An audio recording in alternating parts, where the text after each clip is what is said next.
Hey everyone, and thanks for jumping back into the cryptoverse. El Salvador has recently passed a bill to make Bitcoin legal tender in the country. If you guys like the content, make sure you subscribe to the channel, give the video a thumbs up, and also check out the Telegram channel, which you can find a link to in the description below. Now, on this channel, we do not typically cover the news.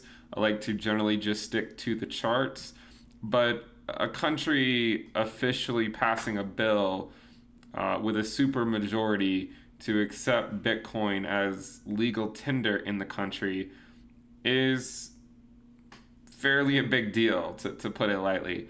Um, and I wanted to use this this opportunity to just generally talk about where we are in the cycle. Obviously, right now prices are going down. Obviously, right now prices are a bit bearish. The entire market is a bit bearish. This again is in line with the idea of us being ahead of schedule in the market cycle and needing to calm down for a while before we can continue another leg up. From a fundamental perspective, if we have more institutions pouring into the space, we have a government now accepting Bitcoin as legal tender in the country. We've never had that before. We have had institutions before, but we've never had a government accepting it as legal tender. You have the DeFi space growing every single day. You have all sorts of projects being built out. Hopefully, some solving some problems, some creating problems to then solve them.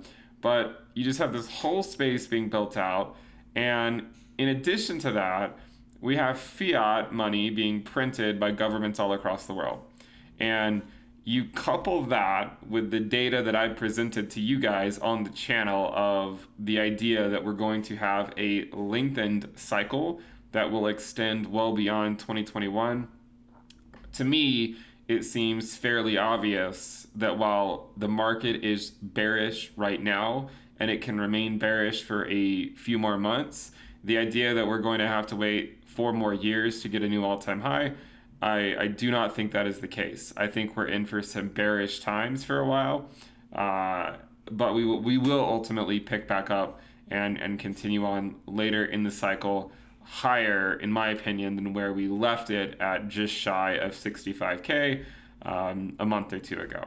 Okay, so remember, we've looked at the data. The data suggests lengthening cycles and diminishing returns. Right now, we're actually still more or less on par with the last cycle.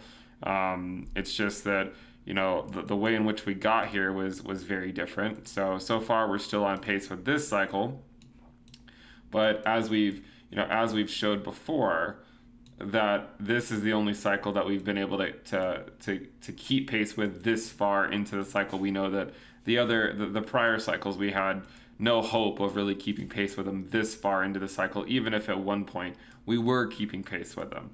So again, you couple the dubious extrapolation of prior data to fundamental events going on in the market, governments accepting Bitcoin, well, at least one government now accepting it or officially saying that it's legal tender in the country.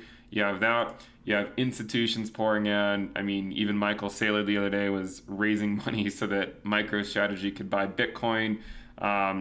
And they wanted to raise 400 million, and I think they pretty quickly got 1.6 billion in offers on that. So you couple institutional money, you couple the whole thing with governments, you couple DeFi to all this stuff. I mean, the DeFi space is absolutely just exploding, and I think a lot of people are kind of missing out on what's going on in that sector. But the DeFi sector is impressive to say the least. You also have the centralized finance space, which is still offering significantly higher returns than you'll get in traditional banking. And I don't see this cycle just dying out in 2021 because of some 4-year cycle or stock to flow stuff. I think that, again, the data suggests it's going to be lengthened from a fundamental perspective. I think there's so much evidence that it should be lengthened. I think when we look back on this cycle in a few years, it will have been obvious all along. Okay, it will have been obvious all along. Obviously, when you're in the middle of it, it's hard to make heads or tails of what is going on sometimes.